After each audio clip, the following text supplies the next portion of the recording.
and welcome back to my YouTube channel. It's Crystal One-on-One coming to you from the lush green carnival gardens in Nakuru. We can hear the birds and the bees. And as always, I'm excited to share a beautiful conversation with my guests. Today I have a content creator, social media manager, radio presenter, TV presenter, so many different things, singer and soon to be writer, should I say, Marlie Keishamaza joining me. Hi. And those are all the things that you do. It's true, all of it is true. How are you? Just like, yeah, I am well. Mm-hmm. I'm doing okay. Mm-hmm. I feel like I usually don't know how to answer that question because either I say I'm well or I get into like a really long story about what I've been up to. Okay. So I'm well. Okay. Yeah. Well, it's nice to see you again. Nice to see you too. Thank you for having me. A pleasure. I feel very honored. I'm like, really? Who am I? Okay. Really? Yeah. But you know, we've interacted in so many different ways. And I told you, I think the last time I saw you, it's amazing how you just do the things that you say you're going to do. You're like, oh, I'm thinking of doing this. I'm going to sing. I'm going to release a song. You do it. I'm working on an album. You do it. And now she's like, I want to write a book. And I hear. We are, almost there. Yeah, so that's really inspiring. Thank really you. inspiring. And I say for someone so young, not in a bad way, just meaning in comparison to me, my age, my ripe age. So how are you doing? How are you handling COVID-19 and the pandemic? How am I handling the pandemic? You know, I'm one of those people, I won't say one of the few because I don't know if there were few or many, but I'm one of those people that actually needed the lockdown. You did? Because I was writing a book and I had now reached a point where I was struggling to find the time. So it was one of those things for me where I was like, I might have to like stay up all night, wake up early in the morning. Like I was going to have to sacrifice so much time, maybe sacrifice some of my weekends. Like I was really struggling to find the time. So when the lockdown came, of course I was bothered because I'm not a homebody. I like to be out and about, see people and everything. But the first thing I thought was, okay, focus on the opportunity. And I was like, okay, so I have time. I can write the book. So that's the thing that came out of the lockdown for me. So I can't even think, like when I think lockdown, all I think is I was able to write my book. So I'm not thinking it was so bad or it was like extremely great. I mean, it was great in that area, but for me, that was like the thing of the lockdown. Okay. Yeah. Well, that makes sense because you're also that person who's constantly juggling balls. I didn't even mention the fact that you kind of lecture as well. You have a public speaking course that you just, decided to do straight out of university at that. Yes, actually, I just graduated, I think, a month before from the time I did the very first class. Yes. Yeah. And she's like, oh, guys, I'm going to be teaching. I was like, wait, what's happening? Yeah. So Marlie, I love the name Marlie. Born in Uganda? I was born in Nairobi. You were actually. born in Nairobi? Yeah. Aha, okay. So do you have any memories of Nairobi? I don't. I was born in Nairobi. From my mom's report, we were there for about 2 weeks and then I came back. So I'm really still Ugandan. I was just born in Nairobi hospital. My mom likes to say she usually, the time I think I asked her, she said because she left Uganda really early, she left when she was about 7 because of Amin's time and all the political turmoil. So they were in exile in Nairobi. So she lived there, then she moved to the UK, then she came back to Uganda much later. So when she left it and from the stories she'd heard, she just didn't know what the Ugandan hospitals were like. So it's kind of like a bougie story, really. But so she literally went to Nairobi, gave birth, stayed a while, and then came back. Okay, okay. Well, I was born in Nairobi, and I think nearly all my siblings as well. So I think at that time there were some hospitals that were really, really good. That people trusted. Yeah. So I think that's what it was for me. I was born there, then I came back. Then with the rest of my siblings, he's like, nah, the hospitals are okay. They work. We're good here. Yeah. We're good. And time to get back and settle in here. Yeah. Okay, so you came back 2 weeks old. So basically you're as Ugandan as they come, really. Schools all here? Most. Yeah. How many are there? I have to count. I think there are about 5. Okay, that's not too bad. I went to Aga Khan for my primary school. Oh, okay. If we count nursery school, then we have quite many. I went to Kampala Happy Tots for my nursery school Okay. because it's my dad's mom's school. Oh, so So your I went grandmother. there, my grandmother's school, so my paternal grandmother. So I went there. I was there for I think 2 years, but it was all the way in town, and so it was easier for my mom if we were in a school near home. So I moved later to Honey Tree Montessori, which was near home, and it was a walking distance, so it was easy. We'd just walk. I'd walk with the nanny to school and back home, so it was easier. Okay. So that was nursery. Then I did Aga Khan. I was consistent all the way to P7. Then I joined Aga Khan High School for my S1. Then my parents decided that you need some boarding school, blah, blah, blah. So I went to boarding school.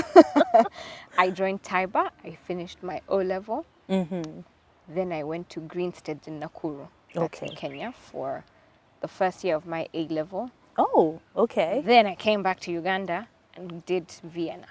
So I completed my A-level from Vienna. So 1 year in Kenya, first year of upper high school, should I say? Yeah. Why did you come back? Everyone has a different version of the story, so I'm not really 100% What's your version? Well, my version is that my dad just said he wanted me to be close to home. Okay. So he He preferred didn't to have understand me why you were so in far a away. school near home. So that's when I moved back and came to Vienna. Okay. Yeah. Okay. So that's really, I think, the story. It is. So, did you settle in at Vienna, or was it a little rocky?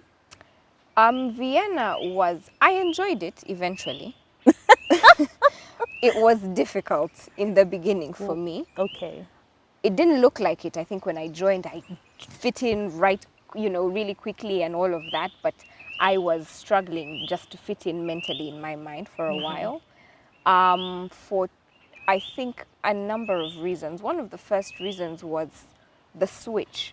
Because Greenstead's is a school like Turi, for those that know Turi, St. Andrews, like it's one of those upper-end boarding schools. Yes, yes. So you're 2 people in a room and you have, nice beds and everything and a wardrobe. It's like a home, really. Okay. You have showers and you have heaters with the showers and you have a kitchen in the dormitory and you have, like, it's a fancy boarding school. And so you move to a Ugandan level boarding school. From what I gather, I've been to the good ones. So I won't really complain much, but still the switch was big. Okay. Because here there are no heaters in the showers and I really Cold cannot water? stand cold water for the life of me. Oh my You goodness. cannot pay Do you me know to shower I with choose cold water I could never. every day? Are you serious? Yes, I like cold water. I don't understand why someone would voluntarily choose to shower with cold water. I just don't understand it. It's a nice way to wake up. I'm a hot water person. Okay. So for me, it was just, all those things, the sudden switches. Now you're moving back to dormitories where you are here. I think we're about 12, then double deckers, and then like cupboards. It was really like just bougie problems, to be very fair. But it's just, I had become really comfortable and I liked it. But also aside from the comfort, it was really good because they engage you in sports. Then there were extracurricular activities. One of the extracurricular activities they had was like driving, like it was an option. Really? For extracurricular activities. So I was doing that. Like it was really cool. So I really enjoyed it. So I like environments like that where there's a lot of activity and so much learning on different fronts and things like that. So I was enjoying it. And so to now move to here, I was just kind of like, the difference. But I guess because I'd also been in Taiba, it was not like a complete switch. It was just going back to what I'd originally done. But the second also reason, the thing now I really, really, really didn't like Vienna and I didn't want to go in the beginning is because, again, the bouginess of the school, the subjects that I did while I was at Greenstead were not there at Vienna. Right. So I redid the year. Oh, you had to go back a year. Yeah, so I did year 12 while I was in Greenstead and then I joined Vienna and still again did year 12. Because the subjects I was doing, there was music technology, I did psychology, I did media studies, and then I did literature. Oh my goodness. Yeah. Okay. But I enjoyed them. Like these subjects were so, it was just, I was enjoying them. And so I did literature studies, but you see literature studies, Cambridge still gives, there's usually a list of about 6 books, but the school selects 3. that they'll do. So even the books that we were doing in Greenstead were not the same books that we were doing here. So even literature, I actually had to start over. Like everything was start over. I think half of A Yellow Sun, there was just one book that was the same. So you kind of felt like you had this 1 year that was, like, Wasted. where does it fit? Yeah. Yes, I was like, what do I do with this year? What happened? It was just a waste for me. So that was, there was a lot of tension at the time that I was dreaming. And then also no one wants to have to feel like you have to redo a year when it's not your fault in any way, right? So I was just, I was frustrated for a while, but eventually life has to go on. What can you do? Like, okay, this is it. Yeah. Let's go, we move. So after that, you went to university. Is it at Victoria? Yes. Contact us for more information. Jacana Heights, luxury hilltop living.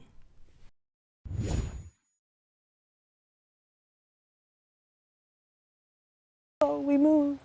So after that, you went to university. Is it at Victoria? Yes. Yes. I went to UCU. Okay, first where? I knew there was a story coming. I went to UCU for a semester. Okay. And then I went to VU after. I left UCU and I joined Victoria University. Oh, okay. Yeah. And then you did your 3 years there? I actually did 2 years at Victoria University. I did a diploma. Okay. Because when I was in Vienna, I was in such a hurry to leave because of the whole doing an extra year thing. I just in my mind, I wanted to be done by a certain time. You're trying and all to my catch friends up? were leaving me behind, so all of that. So when I was in Vienna, I just did, so with the Cambridge system, for those who might not be familiar with it, you do exams, AS exams at the end of S5, and then A2, which is the full A level, at the end of S6. For international universities, they can accept you with either. Okay. And so I did only the AS, and my parents begged me to do A2, and I refused. I was like, guys, I won't do it. You're not going to make me do it. I refuse. I couldn't do it.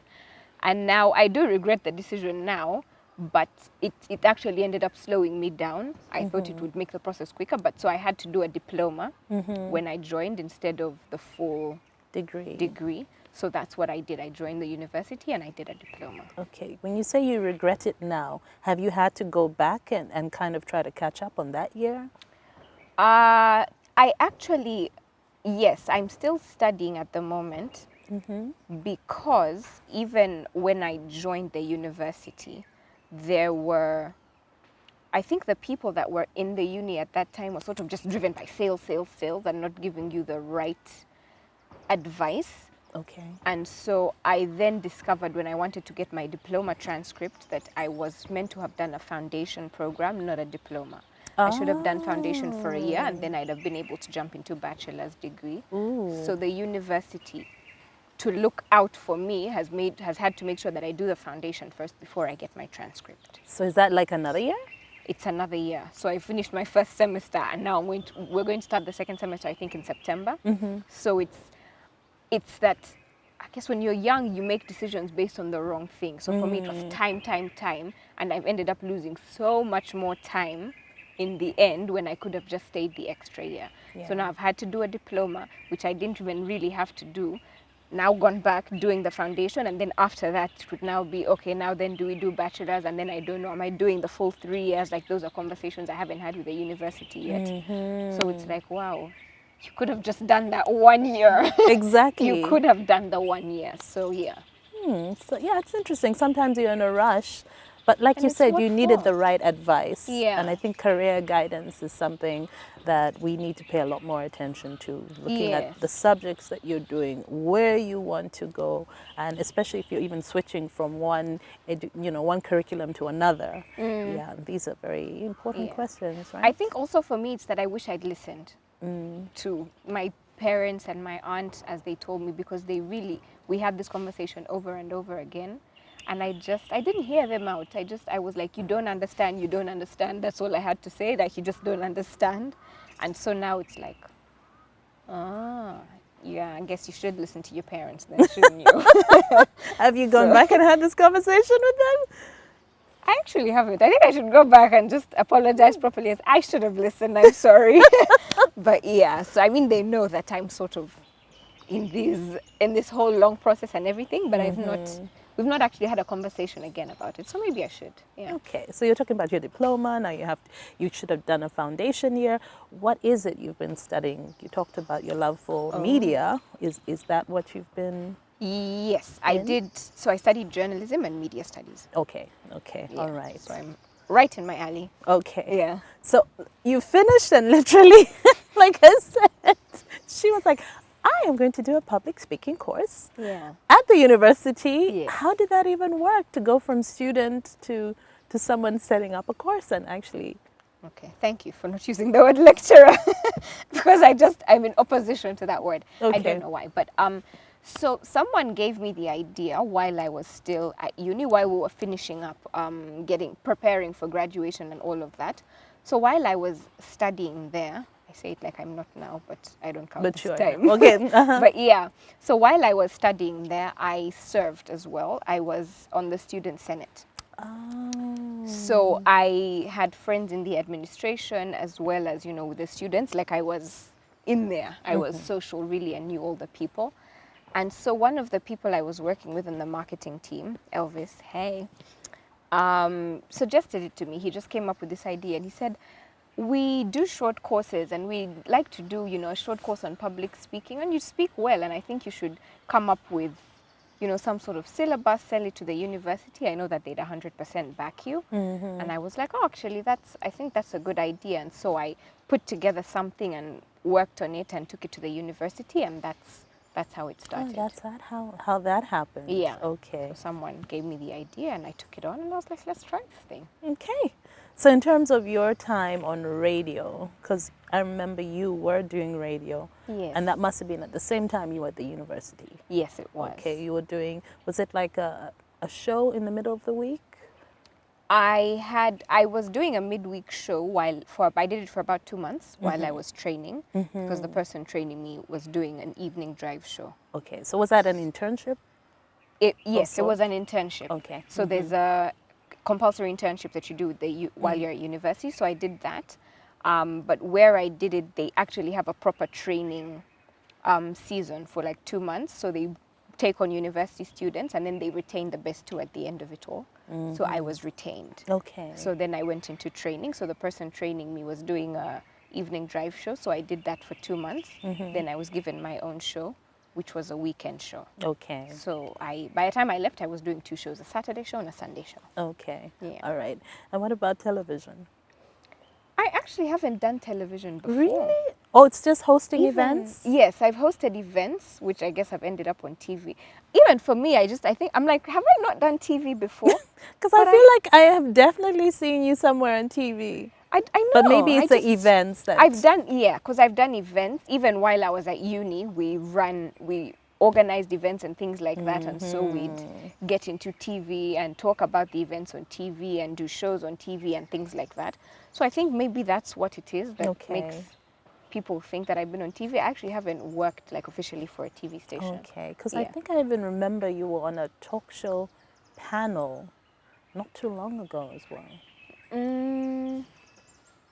I don't remember. You see what happens with social media? I'm like, oh, this is what she's doing now. I think I did like maybe 1 or 2 features for a show or something. You featured on another show. Yeah. Okay, probably. Yeah. So in this whole time, I mean, you were juggling. Clearly, you were in school. Then you're like, oh, okay, I can actually put together a short course. And then you got people to come in. You did the first course, I think. Was it the first? Have you done the second one? For the public speaking? The public speaking course. I haven't. Okay. Yeah. So by the time I did the first one to do and finish. I didn't have the plan of running another one. And then people kept asking me, when is your next course? When is your next course? I had one of the people that did the first course saying, I'm going to keep doing this course until I feel I'm completely confident.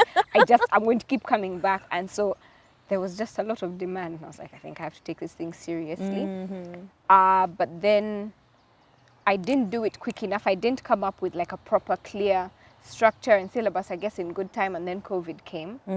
And so I was trying to figure out, a lot of people switched to Zoom classes for many things and whatever, but I didn't.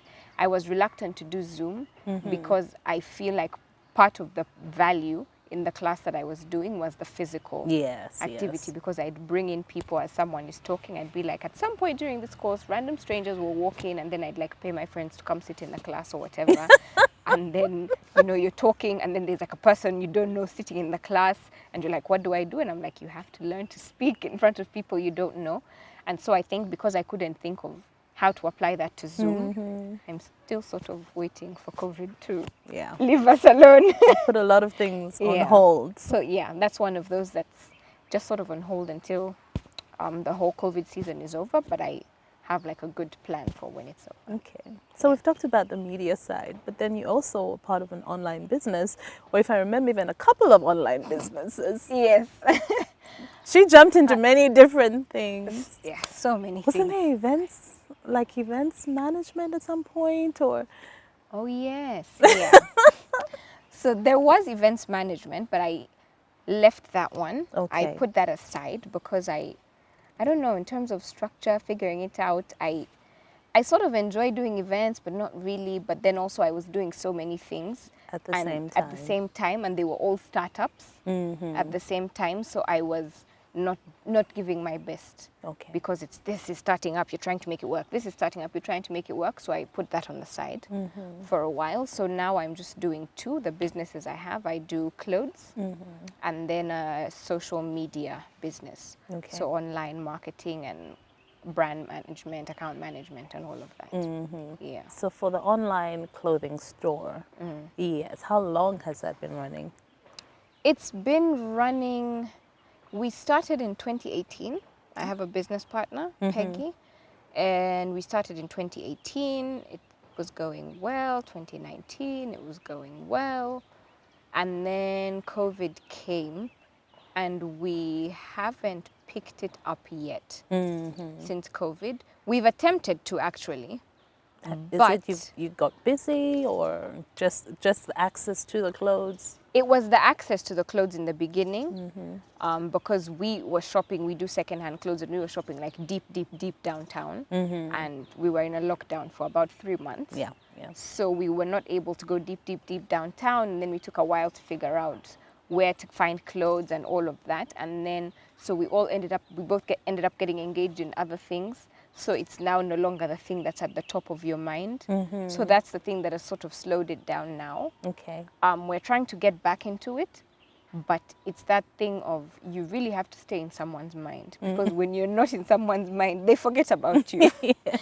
And so we've attempted a few times to buy some stock, post photos, and then the responses are low. It's like, this ain't it, guys. It wasn't like this. We're still here. But yeah, and so now we are just figuring out what can we do to sort of put ourselves out there in the market and really hype ourselves first, and then start to reintroduce our stock, because the truth is that people have forgotten us because we've taken such a long time. Yeah. Okay. And now for with COVID, I mean, everything has changed. Businesses had to change their approach. And just before it hit, you had kind of focused, and you're like, okay, social media management, brand management is something you are looking at. Have you seen like a better understanding? It's been somewhere in between. So we've had, I think we've got a few more clients, definitely people reaching out, people seeing that, okay, online is really the thing. This is the it thing now. Let's take it seriously. Let's do online. But I think people still also don't fully understand the online thing in terms of, so I think for me personally, the biggest issue that I've been dealing with clients is they want quick results, which I'm not able to offer. Yeah. Because people that offer you quick results, there's behind door they're using somewhere, because I've seen pages that have grown to 10K followers from 100 in like 2 days, and then over the next 2 months they start to lose them again. That's not even possible. So I don't know how people do that thing of 10K. I'm like, what is it that you do? And then I have a friend who did that. She has an NGO, and so they hired someone, and this person promised them numbers, and so their numbers blew up. And then it's that you have 10,000 followers, but you're still getting 10, 20 likes. So it's like even it's not adding up in terms It's not really of the organic value. or It's genuine. not organic. And then they started to notice that they were following very strange sites. Like you'd see things on your timeline, and it's like girls in bikinis and things like that. And this is an NGO that's about young children and empowering the teens and everything. So it's like you do not want to be doing that. Yeah. So it's, for me, I think the hardest part of it is convincing people that you have to give it time and let your following grow organically. Because Yeah. I like, I 100% cannot promise you 10K likes in any period of time, but I can promise you that we can get there and show you that this is the strategy and this is what we're going to do. And because it's different for every client, what you do for a food business is not the same thing you do for a fashion business, is not the same thing.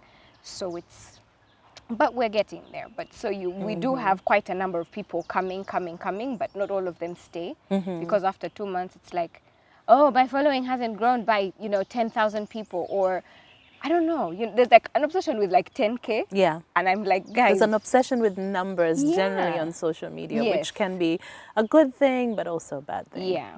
So it's just teaching people to understand that, yes, numbers are important, but there's also like a science behind the numbers. And so getting them to understand that. So sometimes after 2 months, the clients leave. Some of them understand social media. And so they're like, okay, let's stay or whatever. I recently had a client who did a month. And she's like, this thing isn't working. And then after a while, she came back and she's like, actually, I think that online is important and marketing is important. So I'd like to, come back and let's do this thing together. So I'm like, okay, let's work through it together and everything. So we're still finding our footing and finding the best way to add value to customers and help them understand the online world. But it's going okay. It's going Okay. And in terms of your online as well, you've also had a number of, what should I say, different projects that on your personal online Oh, that yes. you've been sharing. I mean, I do love that for your birthday, Yes. which was earlier this month. Well, now we're going to move into September. Yes. But we did this in August.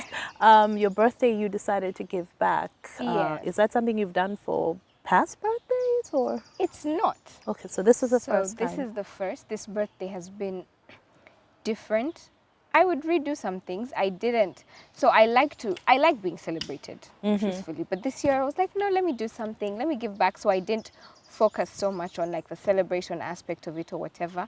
And now I feel cheated. I'm like, no, I really wish I allowed to do something big and do whatever. But I also like that I gave back. Yes. So next year, what I'll do differently is we'll have both. So your campaign was 26 for 26, was it? What was that about? What are So you it planning? started off as 26 for 26. So I turned 26 on the 9th of August. And I thought, so I've been hearing about, so I'm doing a school. There's a leadership school called School of Leadership. Okay. So we have classes monthly based on different, aspects of leadership and different things. And so in one of the classes, someone was talking and she was talking about how we need to live a life of purpose and add value to people. And, talked about how it's funny for our birthdays, most of the times what we're really celebrating is just being alive, but we've not achieved much, It's like, oh, yay, another year around the sun, woohoo, but it's like there's not much to show for it. And so I was like, actually, so I think this year what I'd like to do is also give back.